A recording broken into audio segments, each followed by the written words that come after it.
3 ವರ್ಷ ಕರ್ನಾಟಕಕ್ಕೆ ಭಾಳ ಉತ್ತಮವಾಗಿರ್ತಕ್ಕಂಥ ಆಡಳಿತ ಕೊಟ್ಟವರು. ಪಂಚ ಗ್ಯಾರಂಟಿಗಳ ಅನುಷ್ಠಾನದ ಮೂಲಕ ರಾಜ್ಯದ ಬಡತನವನ್ನೇ ಬೇರು ಸಹಿತ ಕಿತ್ತೊಗೆದಿರತಕ್ಕಂಥ ಕ್ರಾಂತಿಕಾರಿ ಯೋಜನೆಯನ್ನು ಅನುಷ್ಠಾನ ಮಾಡಿ ರಾಜ್ಯದ ಬಹುದೊಡ್ಡ ಪರಿವರ್ತನೆ ಮಾಡಿರ್ತಕ್ಕಂಥ ಮಾನ್ಯ ಸಿದ್ದರಾಮಯ್ಯನವರು ರಾಜೀನಾಮೆ ಕೊಟ್ಟಿರುವಂಥ ಕಾರಣ ಇವತ್ತು ನಾವು ಶಾಸಕಾಂಗ ಪಕ್ಷದಲ್ಲಿ ಹೊಸ ಶಾಸಕಾಂಗದ ನಾಯಕನನ್ನು ಆಯ್ಕೆ ಮಾಡ್ತಾ ಇದ್ದೀವಿ. ಎಲ್ಲರೂ ಸೇರ್ತಾ ಇದ್ದೇವೆ.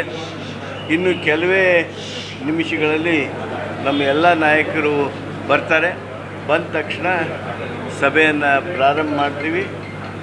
ಸಭೆಯ ನಂತರ ಏನು ಶಾಸಕಾಂಗ ಪಕ್ಷದ ನಿರ್ಣಯ ಆಗಿರ್ತದೆ ಆ ನಿರ್ಣಯವನ್ನು ರಾಜ್ಯಪಾಲರಿಗೆ ತಲುಪಿಸ್ತೀವಿ. ಅವರು ನಮ್ಮ ಶಾಸಕಾಂಗ ಪಕ್ಷದ ನಾಯಕರನ್ನು ಆಮಂತ್ರಿಸ್ತಾರೆ ಸರ್ಕಾರ ರಚನೆ ಮಾಡೋದಕ್ಕೆ.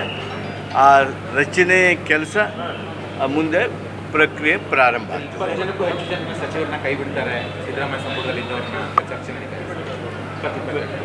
ಅದು ಆಗಲಿರುವ ಮುಖ್ಯಮಂತ್ರಿಗಳು ನಮ್ಮ ಕರ್ನಾಟಕದಲ್ಲಿ ಸಾಕಷ್ಟು ಅನುಭವ ಹೊಂದಿರತಕ್ಕಂಥ ಮಾಜಿ ಮುಖ್ಯಮಂತ್ರಿಗಳು ಆಗಲಿರುವ ಸನ್ಮಾನ್ಯ ಸಿದ್ದರಾಮಯ್ಯನವರು, ನಮ್ಮ AICCಯ ಕಾರ್ಯದರ್ಶಿಗಳು ಮತ್ತು ಆರ್ಗನೈಜೇಷನ್ ಕಾರ್ಯದರ್ಶಿಗಳು ಅವರೆಲ್ಲ ಸನ್ಮಾನ್ಯ ಮಲ್ಲಿಕಾರ್ಜುನ್ ಖರ್ಗೆ ಅವರು ನಮ್ಮ AICC ಅಧ್ಯಕ್ಷರ ಜೊತೆಗೆ ಚರ್ಚೆ ಮಾಡ್ತಾರೆ.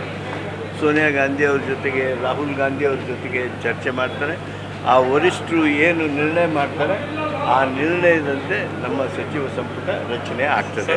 ಯಾವತ್ತು ಪ್ರಮಾಣ ವಚನ ಸ್ವೀಕಾರ ಆಗ್ಬೋದು? ಈಗೆಲ್ಲ ತಾವು ಪತ್ರಿಕೆಯಲ್ಲೇನೂ ಹೇಳ್ತಾ ಇದ್ದಾರಲ್ಲ 3ನೇ ತಾರೀಕಿಗೆ ಆಗ್ಬೋದು. 3ನೇ ತಾರೀಕಿಗೆ ನೀವೇ ಹೇಳ್ತಾ ಇದ್ದೀರಿ. ಇಲ್ಲ, ನನಗೆ ಗೊತ್ತಿಲ್ಲ. ಈ ರೀತಿ ತಪ್ಪು ಭಾವನೆಗಳನ್ನು, ತಪ್ಪು ಮಾಹಿತಿಗಳನ್ನು ಹರಡೋದು ಸರಿಯಲ್ಲ.